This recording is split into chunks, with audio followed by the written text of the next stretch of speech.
Are you overwhelmed, stressed out, frustrated? Do you have multiple competing priorities and you don't know where or how to start? Do you have more tasks on your desk than you have time? Then tune in to today's episode where we're going to be giving you top strategies for delegating effectively. Welcome to the eLABorate Topics podcast, where we focus on lab-specific strategies for medical laboratory professionals. We're proud to be the healthcare detectives that work behind the scenes to get the results needed to influence medical decisions. Let's grow together and jump right into the lab. Welcome to eLABorate Topics. I am your host and leadership mentor for this episode, Tywauna Wilson. eLABorate Topics is a weekly podcast that gives you practical leadership and technical strategies that you can use inside and outside of the lab. Whether you are a technologist on the bench, a phlebotomist on the front line, a specimen processor, or maybe you're part of our sales team, or a friend of the laboratory, then this podcast is for you. Myself, along with my two co-hosts, Lona Small and Stephanie Whitehead, brings you these topics week after week with some of our engaging guests, as well as our own practical know-how that we have developed over the years of as being medical laboratory scientists. So let's go ahead and jump right into today's episode. We are going to be talking about a hot topic. This topic is one that managers and leaders struggle with all the time, and it's all around delegation. Delegation is an important component of most leadership skills. It could be viewed as a soft skill. And why is delegation important? It's important because, let's face it, there's no shortage of tasks that needs to be done. There's no shortage of priorities and deadlines. And you need effective ways in order to get these priorities managed and get these tasks completed on time. But you're going to need some help. You can't do it all your own. And quite frankly, your leaders, especially if they're good ones, don't expect you to get it done all on your own. That's why you have a team. And it pays to have the right team in place. I know as a leader, it's often difficult letting go of the responsibilities. It's easy to assume that if you're the manager or the supervisor or the lead tech or coordinator or whatever your particular organization calls somebody with a next level of authority, it's easy to get bogged down in the weeds that you are responsible and you have to do it all on your own. There's a study that was done by Harvard, and it actually suggested that delegation can increase overall performance of any organization. So whether you're a hospital laboratory, a freestanding emergency department, whether you're a doctor's office, or even an entrepreneur, being able to delegate and have a team will be critical for you. Delegating empowers others in your organization, on your team, to make the most of their skills. So it's an important opportunity to be able to allow them to increase their skills for your teammates. And it also reduces the stress that you have on yourself. So first, we're going to talk about knowing when to delegate. Before you can learn how to delegate effectively, it's important that you know when it would be beneficial for you to share your tasks with your team, with your employees, because not every task can be delegated.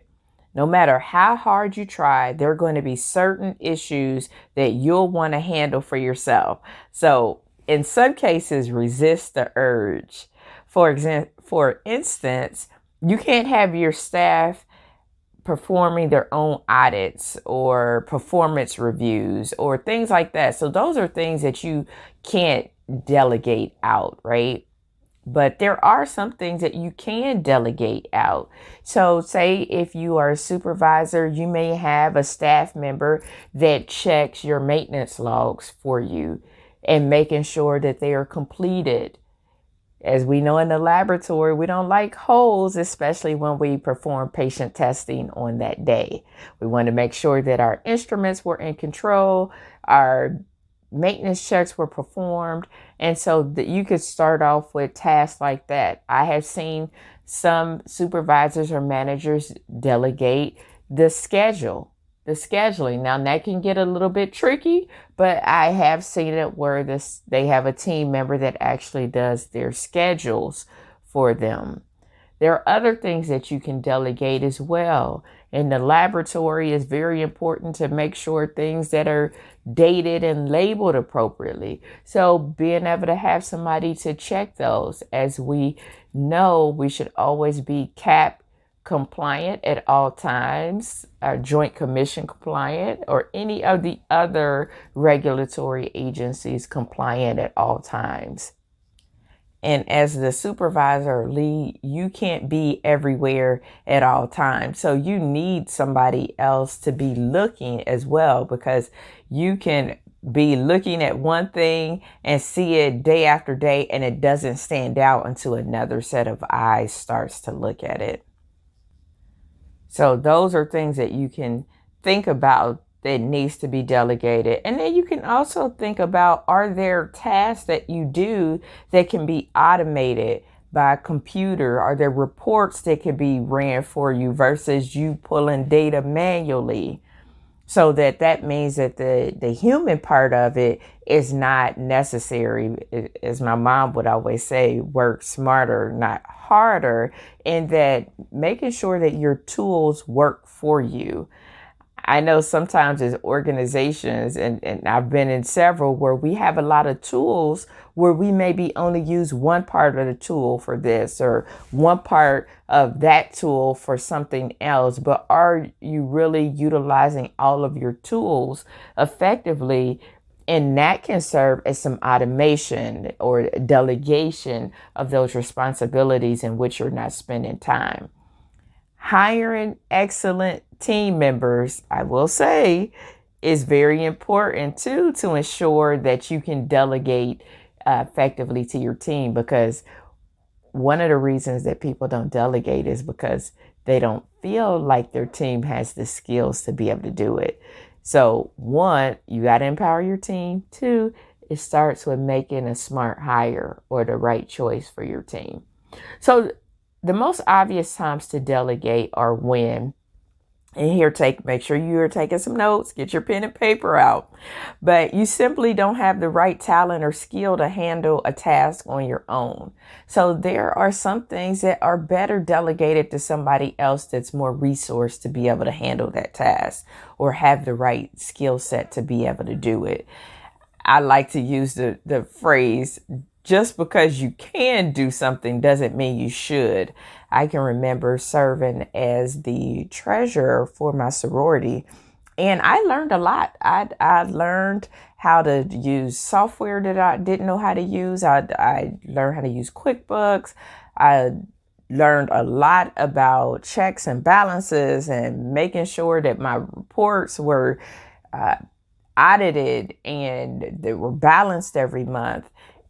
And what it taught me is that although I learned that skill and I can do it at any time, it wasn't something that I took great passion. I didn't really enjoy it. I knew how to do it and I did it well, but it was one of those things, just because you can don't mean you should. So that would be something that I would delegate out, because I don't want to do the tedious task of doing all the budget, doing the numbers, I just don't want to spend my time that way. But it's a great skill to have. I know if something is out of order, but if you don't have the right talent or skill, that's definitely something that you should delegate out. So maybe doing a schedule, maybe looking at, because doing the schedule is like a puzzle. So maybe if you are not great at looking at the schedule, and being able to figure out, especially if you're doing rotating schedules or making sure everybody has the right days, maybe that's something that you delegate out. Another obvious time to delegate is when somebody on your team or within your organization is better equipped for that task in question. So I know with staffing challenges, some roles in your organization or some people may be asked to do more than one job, especially if somebody departs the organization.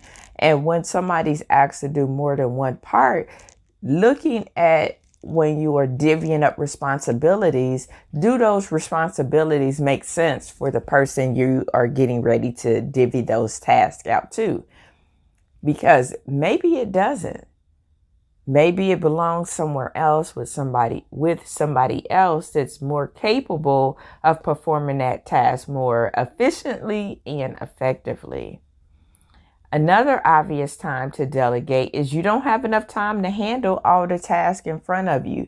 So you already have 10 projects on your plate in which you are the lead for at least 7 of them.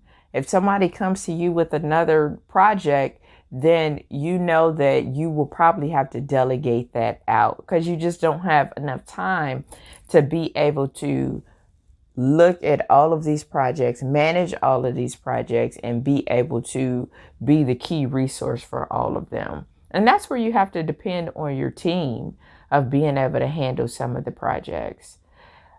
If there are other priorities that are rising to the surface that need your prompt attention, so you may need to restructure your time in that case. So those are obvious times in when to delegate. So when you are a manager or leader, those are things you look at your projects. If you know that you have more and more projects or tasks getting added to your plate, you're going to have to delegate. And don't think of delegation as I'm pawning my work off on somebody. Delegation is really awesome when presented right to your team members. I can remember having a team lead that was very, very stressed. I was a newer tech. I knew I wanted to rise up through the ranks, and I know I wanted to move to higher levels of authority, to higher positions. I was a bench technologist at the time. I saw that my lead tech was very stressed, trying to keep up with QC and training and keep up with everything that was happening in our toxicology and special chemistry area. And it was one of those things where feel the need. So if you are a rising star that's listening to this episode, feel the need. Be able to feel the need. You could tell when your managers, your team leaders are stressed out and overwhelmed. Be able to help. Be able to offer some assistance to be able to take some of that stress off of them. Because what it does for you is it allows you to gain those skills. And so I saw that my team leader was stressed and overwhelmed.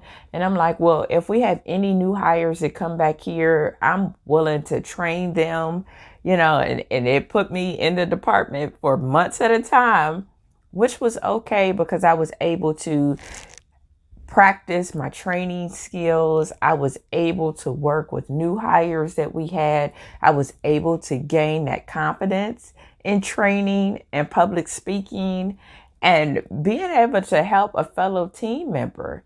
And she really appreciated that because with that, taking off training off of her plate, I also would look at maintenance logs. Since I was in the department for a long period of time, I would look at maintenance logs. I would make sure I would check inventory for her to let her know when the inventory was getting low or if we needed something.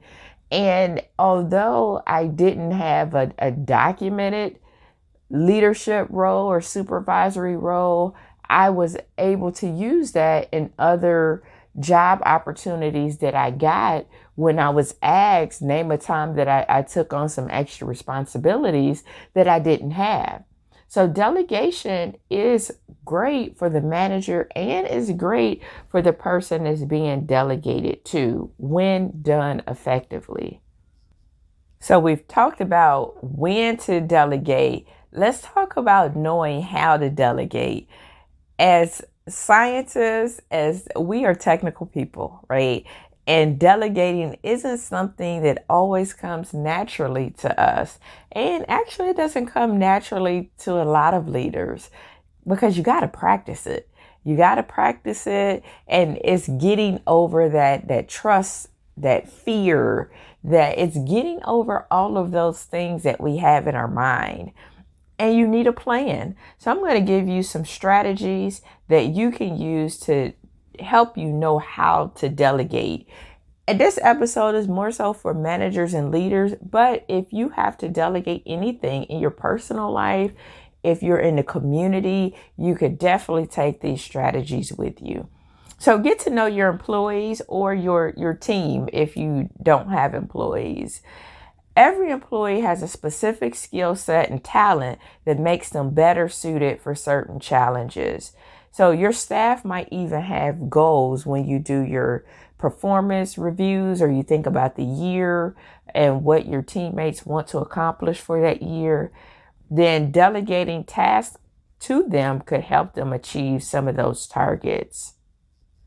For instance, if you have an employee that wants to develop their leadership skills, for example, and they're very good with safety, they're very good with safety and they're very good with pointing out when something doesn't seem quite right, you could have them lead your internal safety team with the help of the rest of the team, of course, but they could take the lead in that instance by doing your department rounds for safety, making sure secondary containers are labeled appropriately, making sure that everything is in your MSDS catalog, if your electronic catalog, if you have one. But getting to know your employees, because you can't delegate everything to everybody. So this is why this is very important, because your team all has a diverse skill set. So knowing who would do well at a certain skill and being able to delegate that particular task to them. So that takes you as the manager, the leader, the supervisor. That takes you knowing your team and understanding how to leverage them to your full advantage or to the advantage of the organization. The second strategy is define desired outcomes. So the projects you hand elsewhere should come with plenty of context and tie into the goals of your organization or department. So you'll need to be really, really clear. This is where some people kind of mess up. You need to be really clear about the objectives you want to accomplish in order to see the results. So what does this mean? You need to know exactly what you want your employees or team to achieve before you assign them any task, and ensure that they're clear on their goals as well. Laying out clear expectations can save you a lot of time and money on mistakes and rework. And our lean friends, our Lean Six Sigma friends, they don't like rework, right? So you want to make sure that you are really clear on what it is that you need done, when it needs to be done, what's that timeline, what are you asking the employee to do. I've seen delegation go wrong here where it's like, hey, I need you to review QC, but you gave no timeline, you gave no instructions, you didn't tell them exactly what QC you wanted them to review. You didn't give no context on it. Am I reviewing this month? Am I reviewing last month? What exactly am I doing? Do you need this next week? Do you need this tomorrow? So being very clear on what you want people to do, because that's the quickest way to get people not to want to get any of your delegated projects, because you're not clear on what you want. The third strategy is provide the right resources. If the person you're delegating to your work to needs to help to get it done, they need time off the bench to get it done, you have to ensure that they have the time off the bench in order to get it done. They have that time to be able to work on it. So sometimes your employee may require specific training or the authority to feel empowered to be able to do that certain task and resources to get through the project. So you have to make sure as you're delegating, and I've seen this happen too, where somebody has delegated a task to a team member, but they don't have time to work on it. Like you didn't give them time to be able to be successful in that. And that's the one thing is everybody wants to be successful and do a good job. More than not, people really want to do a good job and they want to be helpful, but they want to be set up for success as well. So remove any red tape or hurdles in advance and give them the resources that they need so that they can truly do a good job. And if when you give them all of the resources they need, initially also means that you can fight the urge to micromanage. Trust that they can do whatever it is that you have assigned them to do. They have all the tools to be successful. And then you can take a step back and watch them be able to get the work done. The fourth strategy is to establish channels of communication. Now, you can't just delegate the project and never check back in, or delegate the task and never check back in until it's done. I'm not saying micromanage. I'm saying establish channels of communication. It's important to have a system in place that encourages positive input and feedback when your team members have questions on the projects that they're working on. So think about the most effective modes of communication that you have had. So whether that's, setting up a Zoom meeting or Teams meeting, if your team member is remote, to be able to check in, whether that's setting up regular time on your calendar for the person to be able to check in and ask questions, especially if it's a project that is long in duration. You want to make sure that there's that time for them to be able to check in with you. So setting up regular communication. So if you have a project that spans over a month, for example, then you might want to set weekly check-ins with the person that you have delegated the task to. That way you're leaving an open door policy. So setting up those regular communication strategies will help you in the long run with your project. And the last strategy would be allow for failure and reward success. You want to avoid delegating with the assumption that your team member is not going to be successful or they're not going to finish the project. You want to be confident in their skills and abilities, as this will help you avoid the micromanaging. But keep in mind that things might not go exactly according to plan, right? So you want to recognize mistakes and use them as opportunities to give useful feedback for the future. So you don't want to beat the person up because they made a mistake or they failed at something, but use it as a learning lesson. You might even learn that you need to get better instructions or be clearer about your requests when you're sharing information with your staff. So it could be a learning lesson for both parties. I've definitely had that happen where I've given out instructions, and so I thought it was very clear, but it wasn't very clear for the person that I gave the project to or delegated to. So you also want to, when you are giving those projects out, making sure they understand, before they walk off and get started too. Does this make sense? Do you have any questions? Is there anything else that you need? Is there any additional information that you need? When delegation goes well, however, and your employees deliver positive results, make sure that you recognize it. So pay attention to their effort that they have spent trying to do the project or task that you have given them, and acknowledge the results and with awards and praise and public praise and meetings or whatever the case may be, because they took that project, they owned it, and it was something that was impactful to them, and you should celebrate the success with them.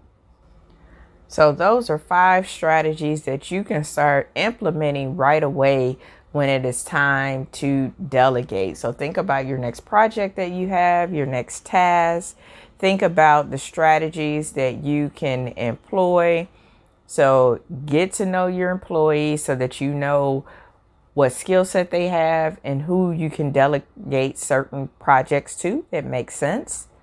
You want to define the desired outcome. So you want to be very clear in your instructions that you're giving to the person that you are delegating to. You want to provide the right resources, making sure they have time to be effective, making sure they have the computer technology that they need to be effective in the skills or in that project. You want to establish channels of communication so that there's regular check-ins for feedback, for in case if there is an opportunity that you might need to change the project timelines, or if there is something that just isn't lining up with the project, then you have those established check-in points, whether that's virtual check-in, conference call check-in, or whether that's in person. And then allow for failure and also reward success, because somebody did take that off of your plate. They put a lot of time and effort into it, and they should be celebrated on doing a great job. And if they didn't do a great job or maybe had some difficulties, then learn from that and figure out how to do better on the next time. What could be a better avenue to take? So those are some successful tips that you can use to be able to delegate effectively in your role as a leader, manager, supervisor in your laboratory. I hope you were able to get something out of this podcast. Please listen to other episodes of eLABorate topics at directimpactbroadcasting.com or your favorite podcast platform.